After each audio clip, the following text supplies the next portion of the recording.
Good morning, everyone. Welcome to another daily devotional. Today, we're going to be looking at Psalm number 13. It's a short psalm, but it's very helpful and very instructive. It's a psalm that has been born out of real difficulties in life. The psalmist facing circumstances that were a real trial of his faith. Circumstances that many of God's people are called to face. In all probability, David, at this time when he wrote this psalm, was on the run from Saul. And of course, that brought many changes to David's life and put him in circumstances that were a real trial of his faith. Can't help but notice as you read the opening section of this psalm that there are 4 times the psalmist says, "How long? How long? How long? How long?" That indicates extremity of misery. The psalmist can't understand why God has not yet intervened to help him. He can't understand why things are taking so long to change. He knew it would probably take some time for his life to get back to the way it used to be, but he didn't for 1 minute think it would take as long as this. His misery seems to be going on for ages. Seems as if it's never going to end. And he's wondering, what is God doing?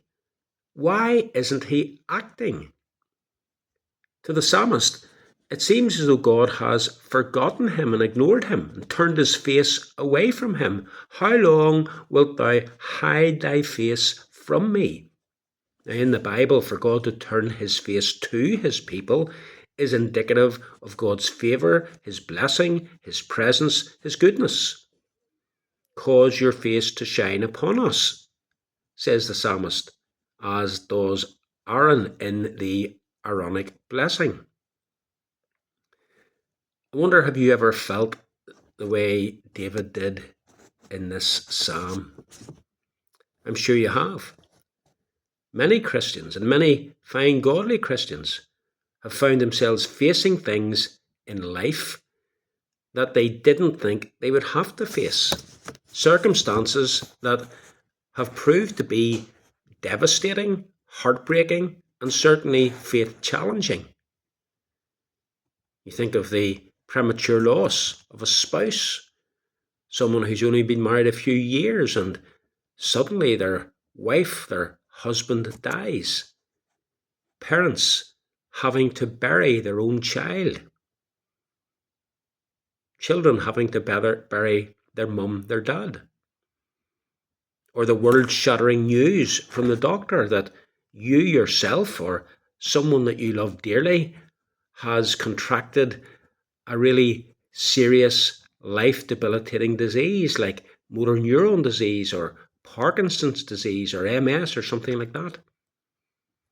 And you try to come to terms with it as best you can. But you might have found yourself over the years saying, it's so difficult to accept, so difficult to cope with. How long, Lord, is this going to go on?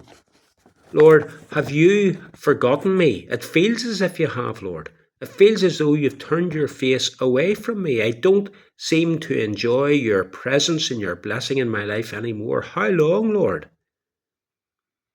Or you look around at the society in which you live and you see evil and wickedness and all kinds of sin and immorality and vileness and perversity, and you think to yourself, Lord, how long? How long is this going to go on? Are you not going to do something about it, Lord? How long, Lord? Or you look at your congregation and you've seen that over the past number of years it's been getting smaller and smaller. Fewer people are attending regularly. Families that used to come no longer come. And those who do come are attending less consistently than they used to. And you've been praying earnestly for God to do something, to send new people, to spur people up to come back. But things don't seem to be improving.